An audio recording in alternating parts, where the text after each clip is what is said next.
Friends, will you pray with me? Oh, giving and gracious God, we thank you so much for the way that you hold us, for the grace that flows without ceasing, and for the love that we hold in our hearts. God, in these moments, we ask for presence, that we might truly dwell with the Spirit, that we might know what it means to be one with God, to be known and seen and truly called by the one creator of all, that we might truly live out your call in our lives, to be hope, to be grace, to be love to all of those that we encounter along this walk, that the light of Christ might never cease to burn brightly within us, that we might be your change speaking out to generations. The people of God proclaim together. Amen. You know, love is one of the most overused and also underused words in our world today. It seems like we use it in far more situations than we probably ought to, and yet we still don't say it enough. Love is simple, but if we're honest about love, it's the simple things that always cause us to trip up. It's the things that should be second nature, that should be automatic, that cause us to pause and to overthink in our lives. And it is love that sparks a bond between us and God. That covenant only works if love is flowing through it. We forget that sometimes, don't we? Whether we like it or not, we need a recalibration towards a deeper understanding of who we are and who we're called to be, that our very spirits might be grounded in love. And with that, we're brought all the way to the beginning in Genesis 1. Then God said, "Let us make humans in our image, according to our likeness, and let them have dominion over the fish of the sea and over the birds of the air, and over the cattle, and over all the wild animals of the earth, and over every creeping thing that creeps upon the earth." And so God created humans in God's image. In the image of God, God created them. Male and female, God created them. And God blessed them. And God said to them, "Be fruitful and multiply and fill the earth, and subdue it, and have dominion over the fish of the sea, and over the birds of the air, and over every living thing that moves upon this earth." And I will remind you that this comes at verse what? 26. Not verse 1. 25 verses before. Even today, the world still does not revolve around us. But why are we here? What is our purpose in this life? Well, the whole point of our series is focused on a song called "Made to Worship." And it says, before the day, before the light, before the world revolved around the sun, God on high stepped down into time and wrote the story of his love for everyone. He has filled our hearts with wonder so that we always remember that you and I were made to worship, that you and I are called to love, you and I are forgiven and free, you and I embrace surrender, and you and I choose to believe. Then you and I will see who we were meant to be. And so today we revisit the question, what if you and I were made to worship? What if it's our surrender and ultimately our worship that becomes a gateway to our purpose in this life, to who we were truly called to be? And so I ask you, if you've been keeping up, what is the definition of worship? Does anybody remember? You're excused. Reverence, that's in there, yes. The feeling or expression of reverence or adoration to God. I'm sure some of you knew that. God-centric, God-focused, and God-honoring. And Paul describes it best in Romans 12. Really better than I could ever explain it. So here's what I want you to do. God helping you, Take your everyday, ordinary life, your sleeping, eating, going to work, and walking around life, and place it before God as an offering. Embracing what God does for you is the best thing you can do for God. Don't become so well adjusted to your culture that you fit in it without even thinking. Instead, fix your attention on God, and you'll be changed from the inside out. Readily recognize what he wants from you, and quickly respond to it. Unlike the culture around you, always dragging you down to its level of immaturity, God brings out the best of you and develops a well-formed maturity in you. I'm speaking to you out of great gratitude for all that God has given me, especially as I have responsibilities in relation to you. Living then, as every one of you does, in pure grace. And it's important that you not misinterpret yourselves as people who are bringing this goodness to God. No, God brings it all to you. And the only accurate way to understand ourselves is by what God is and by what God does for us, not by who we are and what we do for God. And we've heard these powerful words from Paul. You and I were made to worship. From the very moment that we came into this world, kicking and screaming and crying at the top of our lungs, to our very last breath on this earth, singing a praise to God. But what does it look like to sing that praise? What does it look like to live a life of worship? Well, my friends, it looks an awful lot like love. When did we stop loving what we do? Raise your hand if you've ever worked a job that you didn't love. You probably spent a lot of time at that job too, huh? Raise your hand if you've ever been a part of an organization that you really supported, but you just really didn't love. And you had to go to meetings, and you had to volunteer, and I don't love it, but it's the right thing to do. You know, I had coffee with a pastor friend of mine this week, and we talked about this idea of reclaiming members, this idea of members that have gone to a church and joined membership, and then ultimately at some point they just decided they didn't want to come anymore, whether it was COVID or whether they had a change in their lives or whether they just woke up one day and said, I don't feel like it. We talked about the difficulty in getting a member to come back to church after a long absence. And the truth is, it's hard. It's hard. It's like a 0.0001% chance that person comes back. It's just unlikely. And yet, we still pull our hair out trying to get them back. The truth is, it's hard because people fall in love with different things.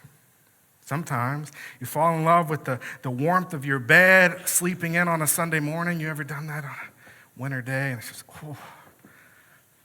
not today, church. I'm just going to lay here.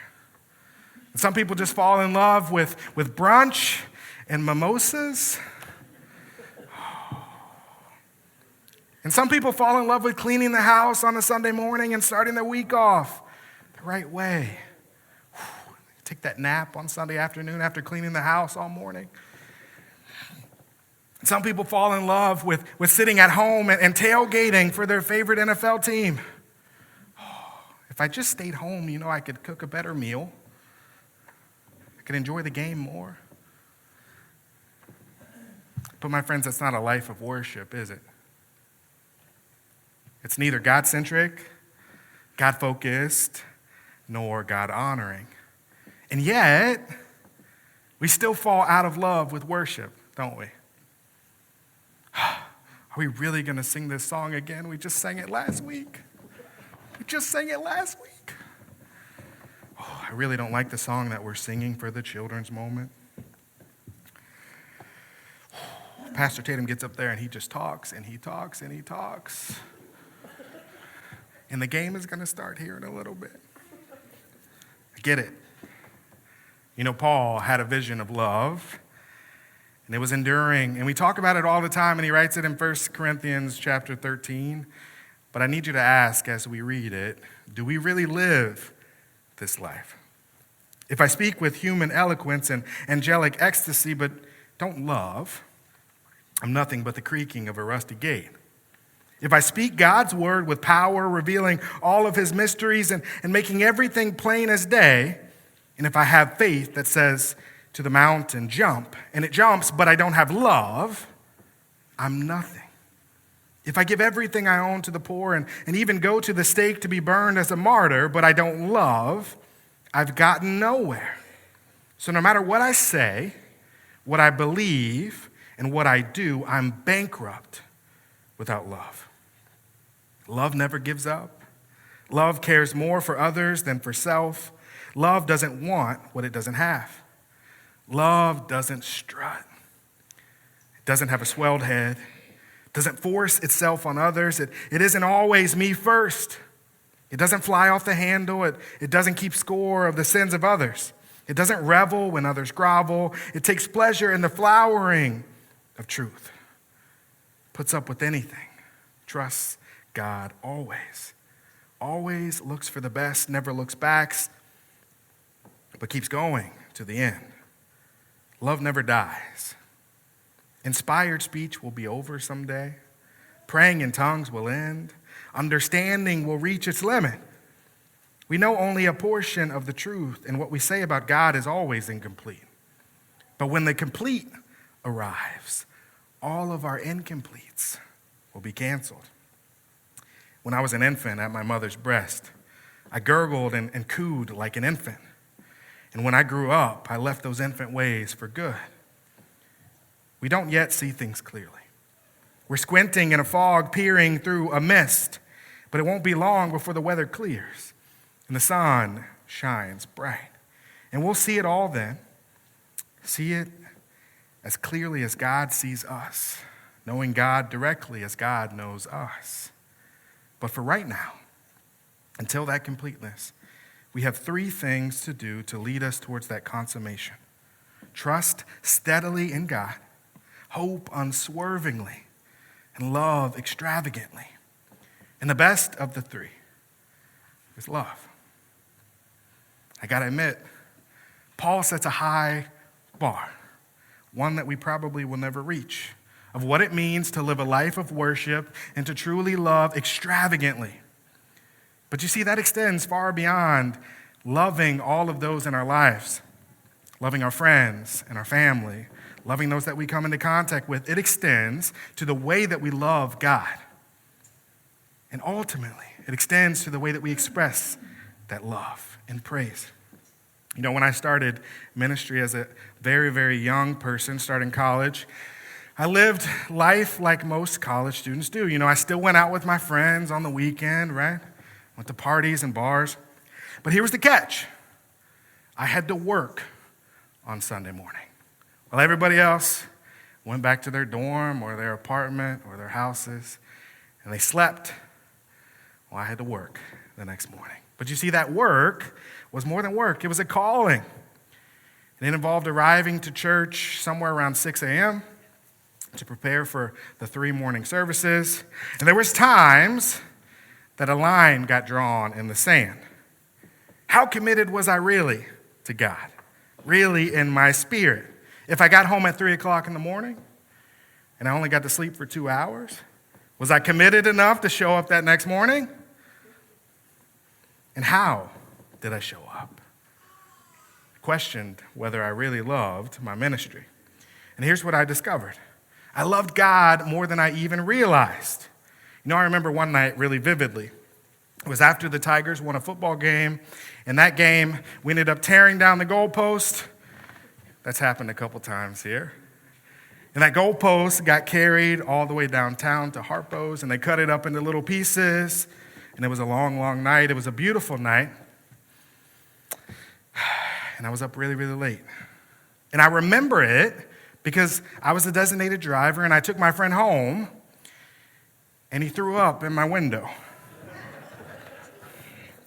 You know, back then I had a Kia Optima, and there was one rule in my car, okay? And the one rule was, do not roll down the passenger window. Don't roll it down. And so when he started to feel a little sick, what did he do? He rolled down the window, and he threw up right down the window. Here's the thing, though. It's 4 o'clock in the morning. Again, church at 6 a.m. And so here I was with this window that's stuck in this position. Don't roll down the window. With vomit all over it, all the way down in the cracks. It's 4 o'clock in the morning. I'm exhausted. But I got church at 6. And so what do? I got to make a decision. So I drive to the church parking lot. I get out my tools and I take the door off, clean the window, repair the window, put the door back together, go inside, take a quick shower in the church, and I'm ready for worship. Why is that, though? On a day when I could have called in, I could have said, I can't do it today. I don't want to deal with it today. I realized that no matter what, I was going to show up for God.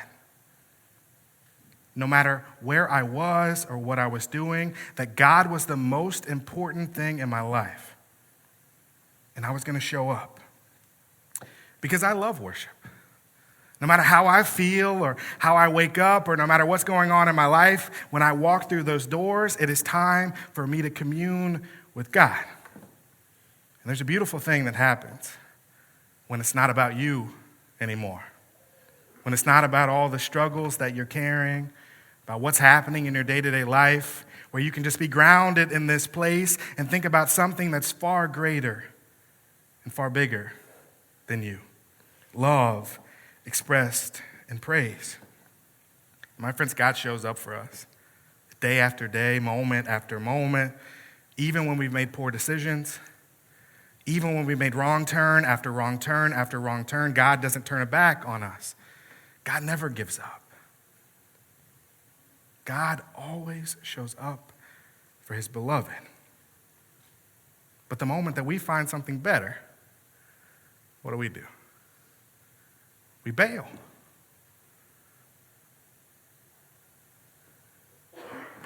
The moment this whole thing gets inconvenient, we quit. Just not going to go. My friends, that's not love. It's most certainly not worship. We don't yet see things clearly. We're squinting in a fog, peering through a mist, but it won't be long before the weather clears and the sun shines bright, and we'll see it all then. See it as clearly as God sees us, knowing God just as God knows us. But for right now, until the completeness, we have 3 things to do to lead us towards that consummation. To trust steadily in God, to hope unswervingly, and to love extravagantly. And the best of these things is love. That through love, we might have hearts that pour our adoration and praise on the God that holds us and blesses us and sends us forward. And that through love, our praise might not be bashful or silent, but that it might ring to the very heavens above, and that through love, we might have the courage to be the change that we want to see in the world, with all that we are and all that we have.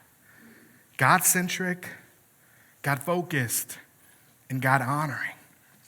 And that maybe, just maybe, through worship, we will ultimately discover who we were meant to be. So here's what I want you to do. God helping you. Take your everyday, ordinary life. You're sleeping, you're eating, going to work, and walking around life, and place it before God as an offering. Embracing what God does for you is the best thing you can do for God. Don't become so well adjusted to your culture that you fit in it without even thinking. Instead, fix your attention on God, and you'll be changed from the inside out. It's important that you not misinterpret yourselves as people that are bringing this goodness to God. No, God brings it all to you. And the only accurate way to understand ourselves is by what God is and by what God does for us, not by who we are and what we do for God. And as you seek to fix all of the problems of this world, may you never forget that you, my friends, are the solution. And when you surrender to the call on your life, you'll find freedom. And in that freedom, you'll find love. And in love, there is and there shall always be God. Thanks be to God. These are your talks, Tatum. This is the hope of God set free. These are your talks, it's